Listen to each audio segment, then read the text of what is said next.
Hello बच्चों, 5वीं class का एमपी बोर्ड का रिजल्ट घोषित हो चुका है और कुछ बच्चों के नंबर कम आने के कारण उन्हें इंग्लिश विषय में पुनः परीक्षा के लिए कहा जा रहा है। तो मेरा आज का जो वीडियो है उन्हीं बच्चों के लिए है जिन्हें इंग्लिश विषय में पुनः परीक्षा देनी है। पुनः परीक्षा देनी है मतलब हम दूसरे शब्दों में ये कह सकते हैं कि उनकी इंग्लिश विषय में एक तरह से सप्लीमेंट्री आई है।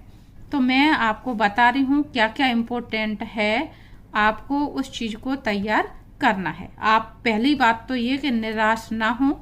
दूसरी बात ये कि जैसे सुबह आप चाय नाश्ता खाना सभी कुछ समय पर करते हैं, उसी तरह से अपना एक निश्चित नियम बना लें।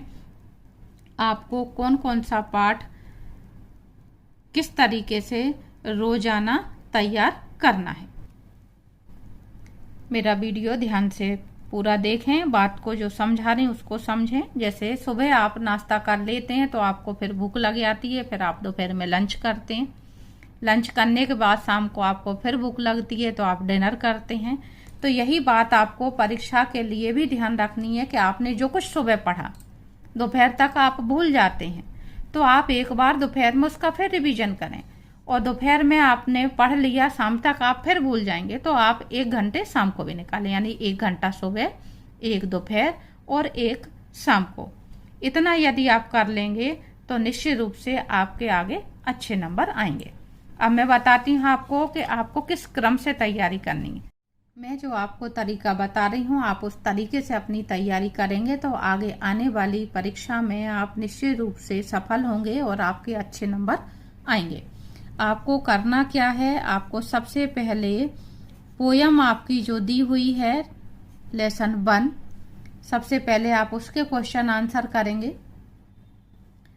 पोयम के क्वेश्चन आंसर आपके सरल पढ़ते हैं तो पोयम के क्वेश्चन आंसर आपको सबसे पहले करना है। और पोयम के क्वेश्चन आंसर में भी सबसे पहले आपको फर्स्ट पोयम हर हाल में, चाहे क्वेश्चन आपका सरल हो चाहे कठिन हो, छोटा हो बड़ा हो, हर तरीके से हर हाल में पहला लेसन आपको कंप्लीट करना है, बहुत अच्छे से तैयार करना है। उसके बाद आगे आपकी जो भी पोयम है उन पोयम के क्वेश्चन आंसर आप तैयार करेंगे। दूसरे नंबर पे आपको जो तैयार करने हैं वो आपको आपके लेसन के क्वेश्चन आंसर तैयार करने हैं। तीसरे नंबर पे आप जो करेंगे प्रैक्टिस वो करेंगे रिवीजन एक्सरसाइज की प्रैक्टिस। रिवीजन एक्सरसाइज 1, 2 और 3 तीनों। उसके बाद आपको प्रैक्टिस टेस्ट पेपर दिए हुए हैं उनकी आप तैयारी करेंगे। प्रैक्टिस टेस्ट पेपर आपके 1, 2 और 3 तीनों दिए हुए हैं, इनको अच्छे से करेंगे।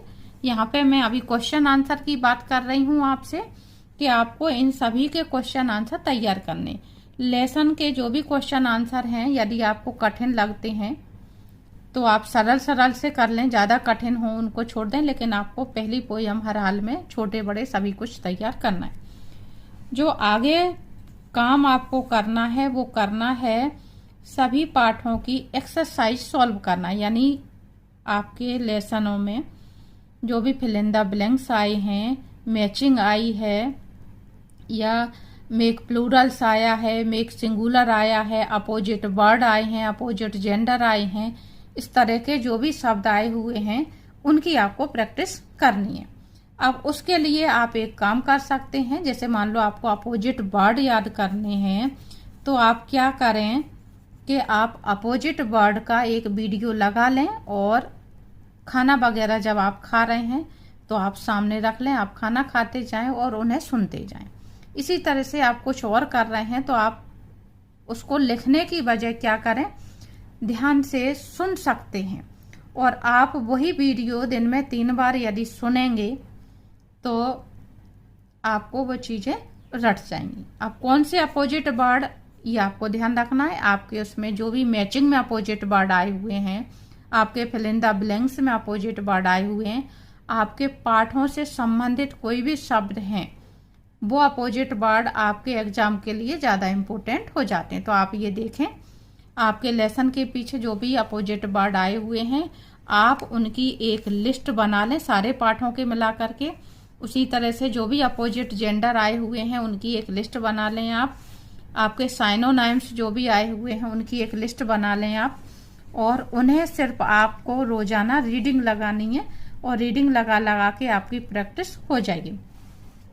जब आप रिवीजन एक्सरसाइज 1, 2, 3 और प्रैक्टिस टेस्ट पेपर 1, 2, 3 सॉल्व करेंगे तो उसमें ये सब भी आए हुए होंगे आपके, तो इनकी भी आपको प्रैक्टिस हो जाएगी।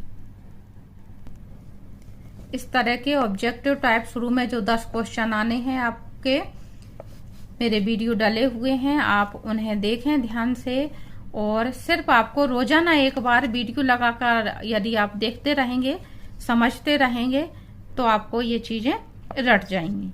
इतना करने के अलावा आप पाठ के पीछे की जो भी एक्सरसाइज है बची हुई उसको भी बराबर सॉल्व करें। सॉल्व करने का मतलब ये कि आपको बहुत ज्यादा कुछ लिखना नहीं है। मान लो ये वीडियो दिया हुआ है आपका, आप यदि इसको सुन लेते हैं तो आपको अपने आप याद हो जाएगा। ये आपने सुन लिया तो आपको याद हो गया। तो बस इतना आप 3 टाइम आपको करना है। उम्मीद करती हूँ इतना करने से आपके अच्छे नंबर आ जाएंगे। यदि आपको कोई बात समझ में ना आए आप कमेंट करके पूछ सकते हैं। यदि आपने चैनल को सब्सक्राइब ना किया हो तो चैनल को सब्सक्राइब कर लें, जिससे आने वाले वीडियो आपको आसानी से मिल सके।